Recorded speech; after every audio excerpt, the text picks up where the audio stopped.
I'm going to play devil's advocate, but Luka Garza is getting a lot of hype.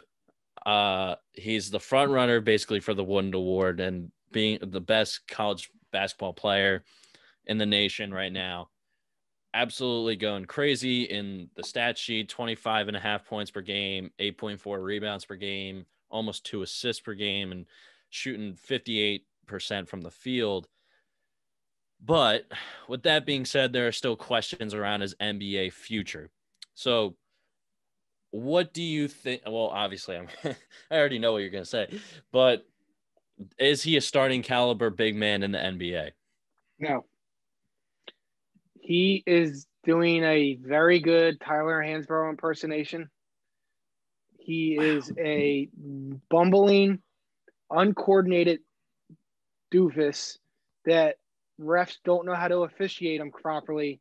So even though the majority of the time he's the one creating the contact or throwing an elbow or, dropping his shoulder into the defender or, throwing his body into a defender that's standing straight up, the refs really have no idea what to do.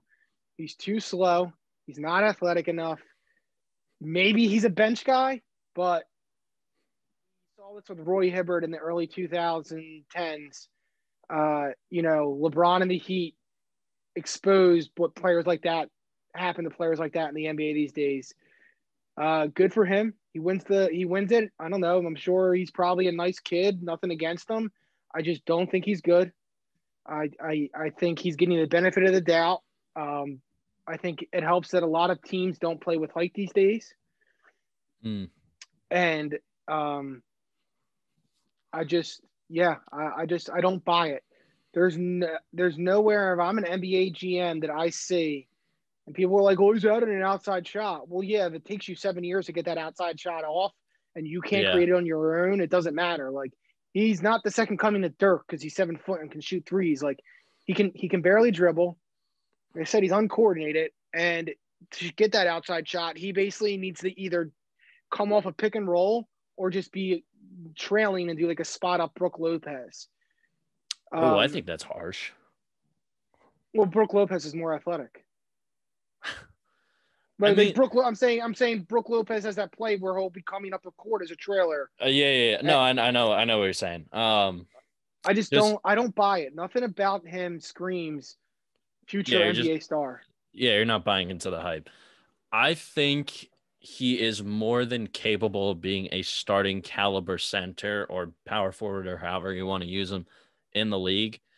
I think that a team would be happy to at least add him, especially if he goes late in the first round where it's going to be a team. I'm saying later than that. I'm saying that's a ceiling.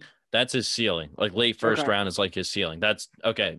I just want to make that clear. But I think he is, assuming he gets picked late in the first round or something like that, I think there is a team that would want to pick him up and say, hey, let's just give him some time to develop and like kind of like what Denver's doing with Bol, just kind of develop him and see if anything works out. Worst case scenario, it was a late round pick or like early second round pick that didn't work out, but it's not the end of the world. Bol's athletic at least, and he can dribble.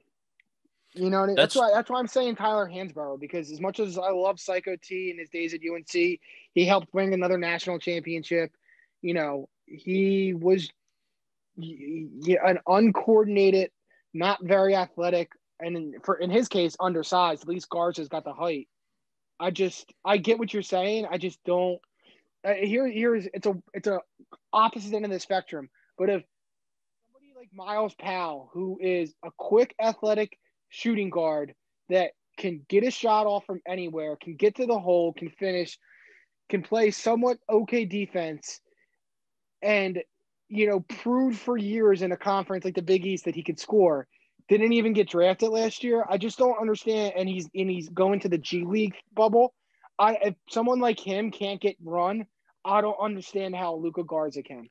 Because teams need big men, especially as Philly fans, we're seeing Joel Embiid give every big man buckets in the Eastern Conference.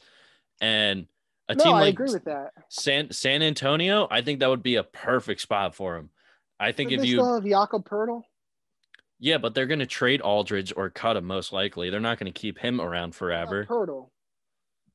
I mean, yeah, you could start Pirtle, but I'm saying like San Antonio is a good spot for just develop your game. There's no pressure for us to contend or like get plugged in right away and make a huge impact. Or you're not a tanking team that or a bad team that needs to turn it around quickly. That San Antonio to me seems like the ideal spot. You're not Aldridge. You could learn from Aldridge, learn from one of the best coaches, some of the best coaches in the game, because Becky